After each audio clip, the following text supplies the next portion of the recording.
I think it's a dangerous time when you do that. But in terms of like, his creativity, I'm still buying the Yeezys. I bought the Rat Pack, the 500s. Hard. They're hard. Someone really close to me, someone really dear to me, she's like, oh, they're ugly. Those are ugly. I'm like, and then you know what? Venti, she's incorrect. She's wrong. That's all I'm saying. She's wrong. So we were out in Nike Town a few, and it was perfect because like I wore it. Like it was the first time I dropped it, and I was like, oh, these are dope.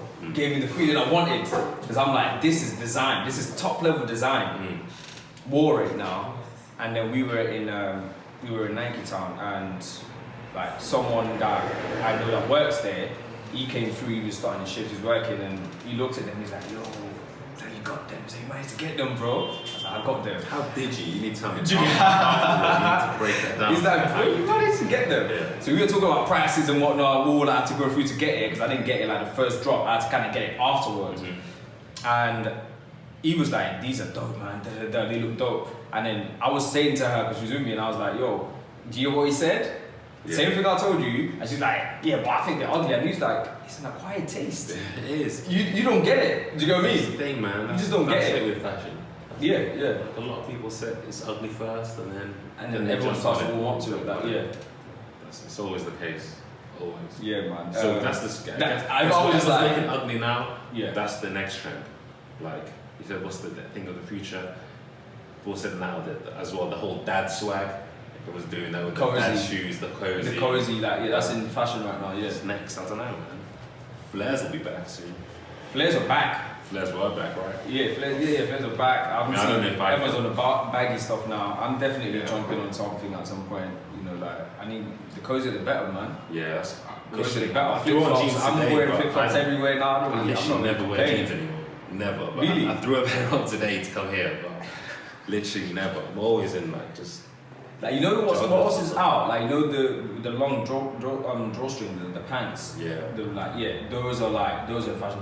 They're probably starting with the ones like the ones with like the stripe on the side. Oh yeah. And you got like the long strings and that. Yeah. Those are like that's like cozy at like the highest level. That's started a while ago. That's Jerry Lorenzo with the Fear of God. Yeah.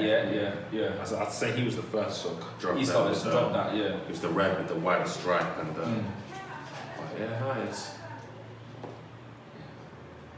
fashion is just trying to move very high-end fashion, move very urban, I guess. Yeah, I mean that's where they get the inspiration from. Like from the top to the bottom, that's where they look at the street, like at the highest level. Like you look at what Virgil's doing. Yeah. Like that's actually so true. Yeah. That's someone from that's someone from like the street level going all the way to hell, like Louis Vuitton, like. One of the most powerful fashion houses in the world, in history, not even just now, like in history. Like the job Kanye always wanted. Exactly. Right. Like, which leads us back to him about the whole interview done with. Do you see that the situation with Charlemagne when he was talking about that he wanted those situations? At some point, I remember I even heard him say he was talking to Anna Wintour and he was like, even if I got like head of like fashion or head of like creative director at Gap. Just give me something. Do you know what I mean? You just wanted the power. You just wanted that to do it, freedom to just like be like, boom, I'm just putting my stuff out now. Man, I do feel Kanye. Easy babies everywhere. I do feel Kanye is a pioneer in the art sense, I guess, because he breaks down those walls. I mean, if he wasn't trying to break those walls, would Virgil be moving this one right now? And sometimes that's probably your bigger calling. That might be that in a way. He didn't switch up his music to from late registration, graduation to 808s and heartbreaks. Complete different sound. Would we have the Travis Scotts today? Would we have those others? Drake? Exactly. Yeah. Because especially Travis and a lot of like that sound like Nav and those kind of artists. Like, the beats are just the same. It's like all pioneered from Kanye and Kid Cudi and stuff. So. Oh man, he's. But we could be here all day talking about it. Let me go forward now. So obviously you're someone that you get away often. Like to Sudan. You just mentioned you were in New York for the whole dance situation, Gucci. Obviously you get to see like different cultures, which is something unfortunately that not everyone gets to see. Yeah. But where would you say you've been that maybe other people are like sleeping on right now? Sleeping on? Yeah, or you feel like, you know what, people haven't really explored like this joint.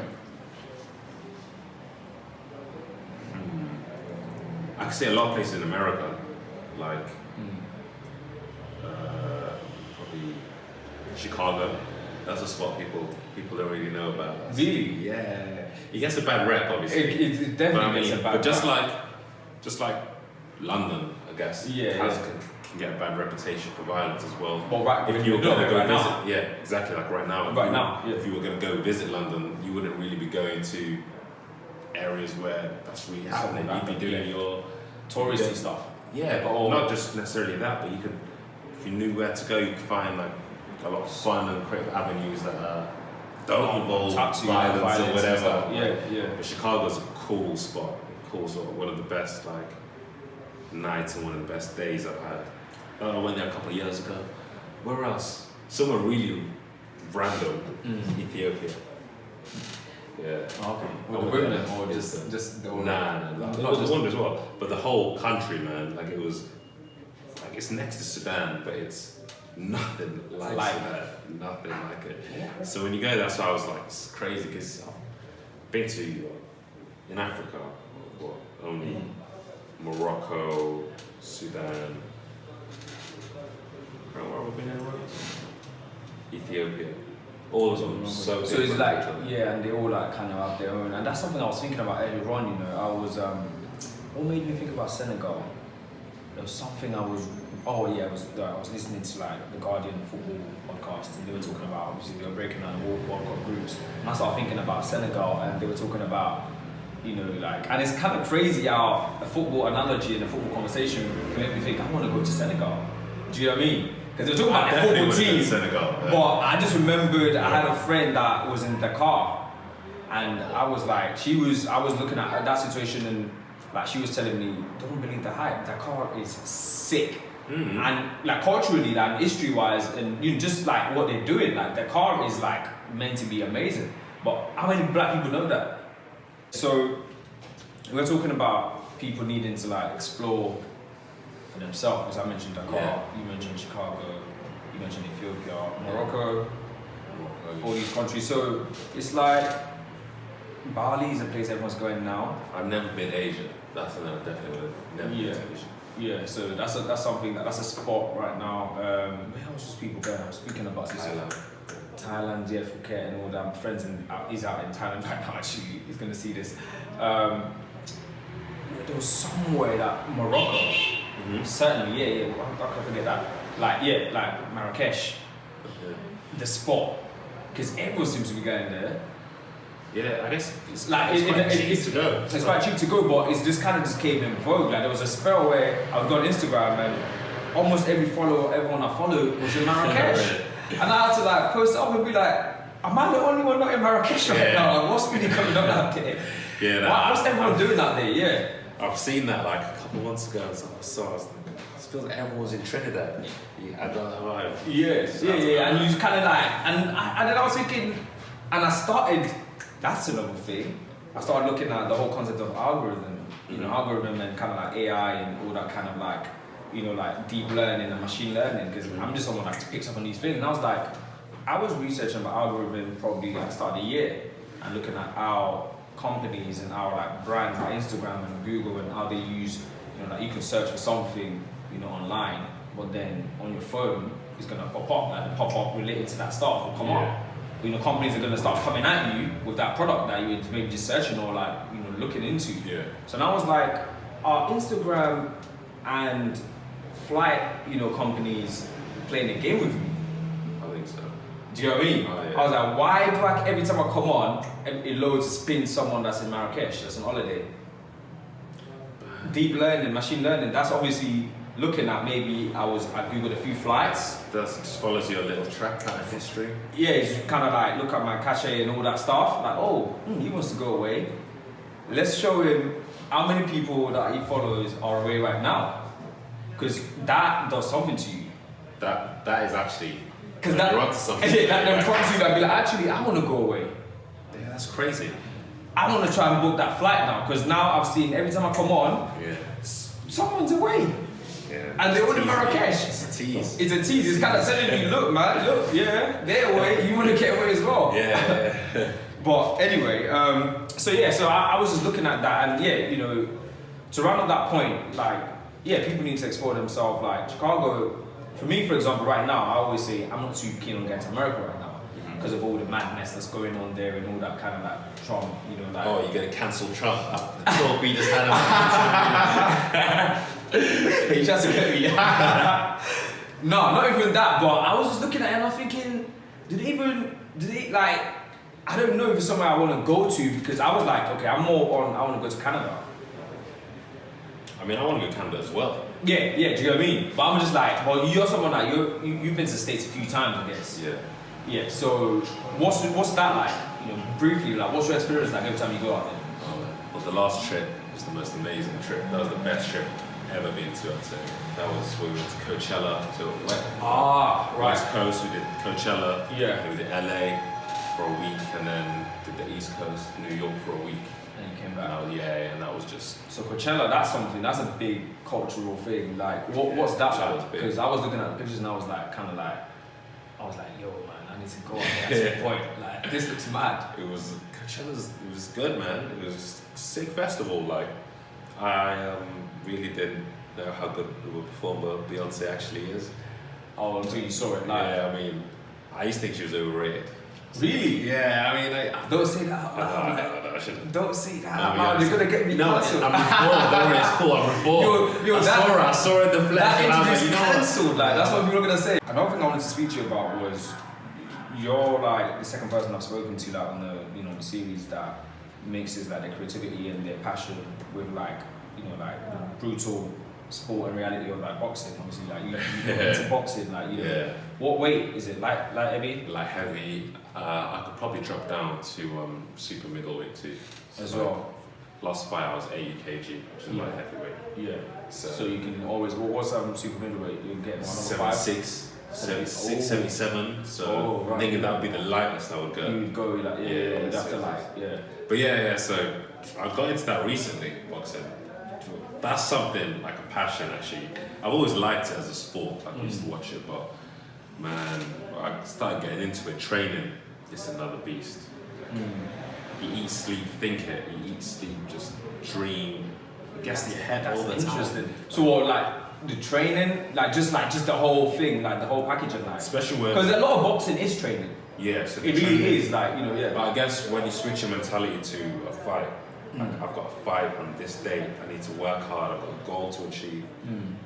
Like your mindset, for me, just switches.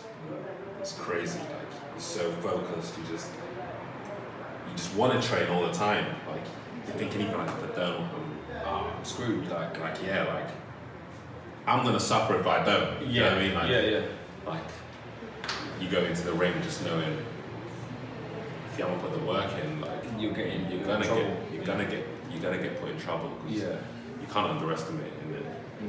Like it was my first fight. Came up with that but my first fight, and literally when that bell goes in, it's real. Like that's all I have to say. That's interesting. I don't feel like people don't know about fighting, and I don't advocate people going around fighting. It's like, well, fighting is like there's something about fighting. Like you get tired quick. Like people, I think people don't realize we don't fight.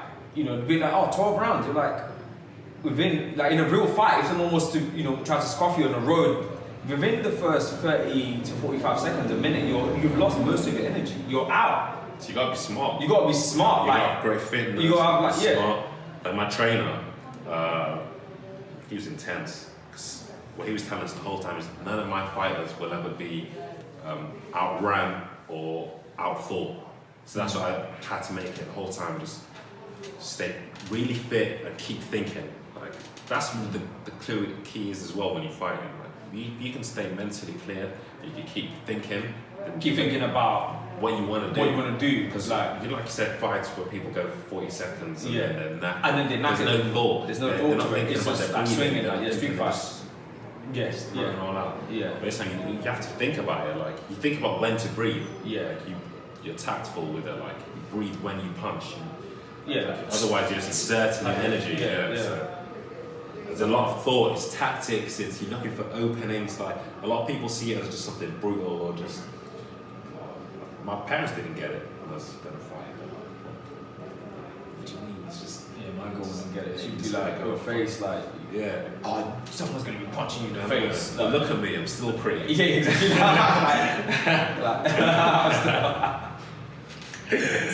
Yes. Okay, so and how does that help you process? Like, how would you say that helps you process? Like, you know, that training. How do you take that into real life? How do you take that into like? It's confidence. It's confidence that you take in with everything. Yeah. Like you take it with everything. Like. That's crazy. Because that's the same thing. The dude the last person I was speaking to about boxing on the show, that's what he said in the series. For real. It's like once I've done the training, once I've had a fight, that whole situation, boxing just gives me the confidence. Because then I go into the week and I'm like, I'm gonna just clear all these challenges. I honestly felt like when I was talking to people and they tell me like some things they're going through. Oh, I'm doing this at work. And I was like, what have you got to worry about? Like you can do whatever you want. Like, I don't know. I feel like that's the level of confidence you get. Yeah, it gets to the point like someone is literally in front of me trying to punch me in my face and stop me from trying to get where I want. I'm trying to get the win. Someone's literally in front of me trying to stop.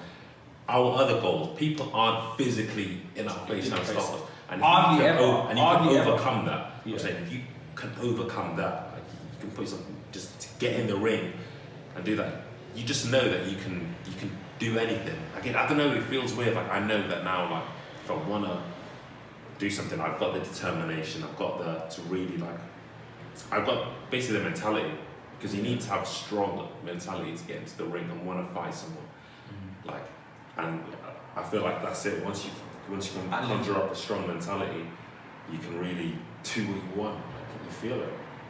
And essentially, that's also what's interesting is like, I don't want to dwell on this boxing thing too much. We may have to have like another episode where I get you down. But like, it's almost like it's not about the opponent. It's about you. Do you know what I mean? For real. That's kind of like what I kind of got from all this. Like you said, it's like confidence. That's not because you knocked them out. That's just because they're just like, this is a tool. Do you know what I mean? And I'm not trying to belittle an opponent. Outside of the ring, before I ever set foot in that ring, I already won. Because I did not even let the thought of me losing get to my head. I didn't even think about, oh, he's going to punch strong, he's going to do this. Because I've seen it, you've seen it get to like the most talented people, like in all sports, where they start thinking too much about the opposition. Like, oh, he's quite big actually. He's going to be quite strong. This is going to be a tough one. It's a tough one. Then you've lost. You're already, it's a disease. You're like negative energy is a disease. You're letting it fester in and it's gonna take over.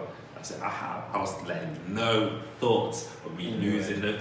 And that's the thing, when I'm telling people, oh yeah, I've got a fight coming up, you get this, I get the same comment almost a lot from a lot of people. Just don't get knocked out. It's like, it's a joke to you, but I'm not even thinking that. Like I can't even think about getting knocked out. I'm not even thinking about any of that. Like that's what it's been like for me. Just don't entertain negative thoughts. No one. Do you think we could all do like, you know, with a break from social media though? 100%. I mean, there's good aspects that come with it, but for the most part, I feel like it's just a bank where we store all of our just negative ideas. We just throw anything out there. We throw everything into it. A lot that just shouldn't be looked at. But social media literally is just the vault which has it all the negative ideas, all the whatever, and people just want to people want to vent their frustrations, people want to do whatever, so they're going to go out there and they're just going to, they want to make it a negative place, they can, they want to use it for positive things, they can, they want to use it for news, they can, if they want to use it just for updates or whatever, like you can, it's really what you want to make for it. business as well. Exactly. People are making money on social media. So like, I can't say like people need to fall back from. There was something about this artist lately. He said, I can't remember his name. He was performing at Wembley. Rams, And look at the way, I don't even really know him because I don't really listen to like. He's got that big song, Barking. That I've heard. through my sister.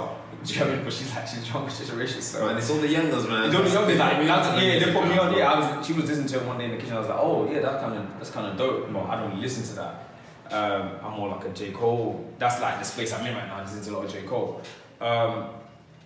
So yeah, and then he had a situation and people were going crazy and they were, having a go at him. Everyone was like, yeah, he's wrong, he should perform. And I was just like, here we go again. Cancel, the old cancel mentality. Like, just chill. Ignore it. Just ignore it. Like, you know what I mean? Only people that should be getting angry or like unhappy about that are the people that went to the show and they felt they didn't get a good show.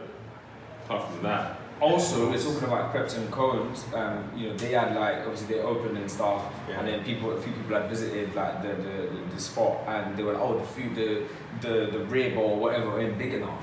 And then this someone on our social media Twitter wrote a thread like cancelling the situation as usual. About the food ain't big and like whatever, and I was just like, they just open like social media has now. Yeah, like everyone's just angry. Everyone's just like, I'm gonna say what I want because they know the power of it. Yeah, they know what if I speak this negativity about your business or your this, it can really do damage. To you. Yeah. So I'm going to. Yes. It's like, it's in a way it empowers them because they're feeling power. You're powerful. Yeah. I can bring a whole organization. I can bring a whole situation down just by me just like being on my phone. But as well, like that's the good thing about it. It's the gift and the curse that you can make a whole organization, a corporation, wake up to just what one person said. Yeah, but then it's how it's made everything so reachable. Yes, everything's become smaller. Like it's brought everything that's so familiar. Like it's a gift and a curse. Like we spent all day talking about that. I want to ask you, music or reading? Quick one. I want to be the guy to say reading, but it's not with music. You got glasses, man. I would think reading. Yeah, I mean I do read, but more music. I need more music. I could go a while without reading. Yeah. I don't know how long I'd go without music. Yeah, I'm trying to get into reading though. There's something about reading. It's usually like the paperbacks. And when you got like the paper in front of you, like when you read something now. Yeah. Funny enough, I'm reading Off of a Yellow Sun. What's that? Off of a Yellow Sun by Chimamanda Adichie. She's the author. She was on Beyonce's album actually. Flawless. She was one lady that was talking like on Flawless. She's an author. She's like she's amazing. But it's basically the book kind of chronicles the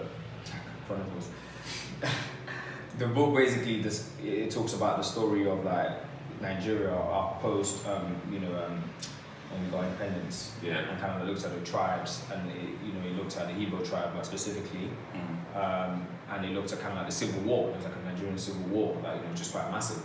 We were talking earlier about the Biafran war, and obviously you got like the Yorubas, obviously, and then you got like the Hausas, and so all these different tribes. And the Igbos were trying to like. It's kind of similar to what you were talking about earlier. What's funny connection with houses is that we have houses in Sudan. In the north? Yeah. Always. Mainly in the west, actually. In west? Story with that is a lot of houses in Nigeria back in the day were Muslim, so they would go to Hajj, and when on their way to make the pilgrimage to Hajj, on their way back they would stop at Sudan. And a lot of them stayed there, and now they've been there for like so many years that it's just one of our tribes now is Hausa as well. Yeah. So an Hausa tribe is not even like exclusive to just one country. Like because in Ghana they got them because we didn't make the borders. Exactly. That would have been its own. Like that little area, I've heard that little area would have been its own country. Yeah. Like the Hausas would have their own country. Yoruba would have had their own country. Igbo would have their own region. Their own region. Their own But like how because they made the borders purposely clash. We can talk about that. Yeah. Last thing I'm going to ask you is, tell me one thing you like about this age. You've spoken about social media and obviously the pros and the yin and the yang of that. What is there one thing you like? I feel just how reachable everything is. Access. It's about access. I've got that a lot. Everything I've said that. Yeah, like that's the best thing about it. I think like just how I feel everything's achievable now.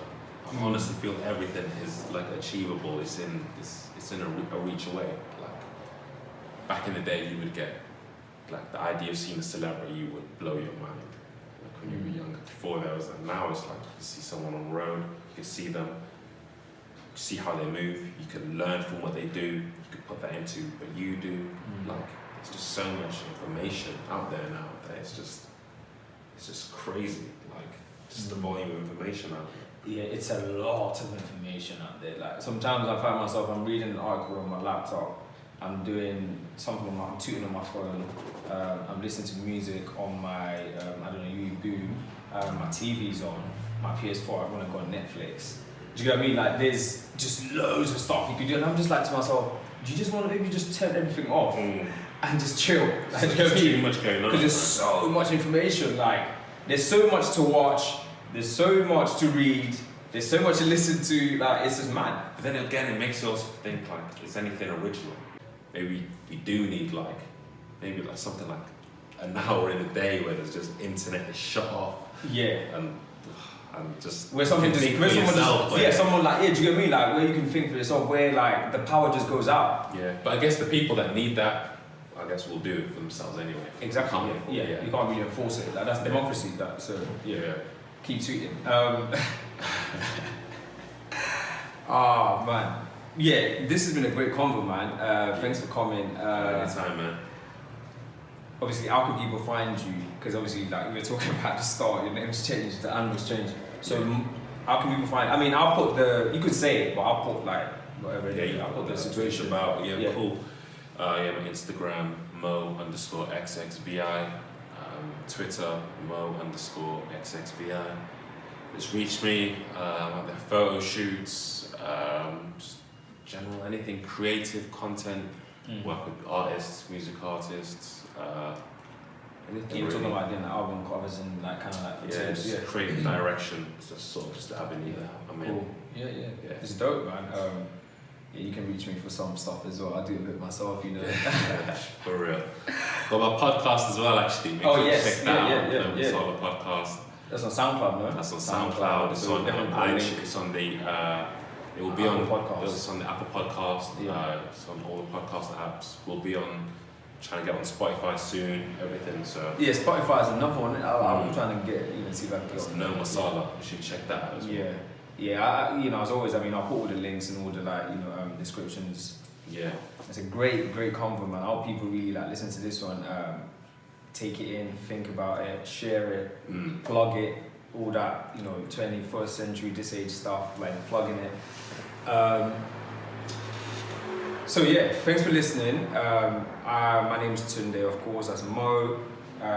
Check out layers_online, and of course, we wouldn't be able to do all this, without the Drum and West Studios, which is in Peckham, 93 Peckham High Street.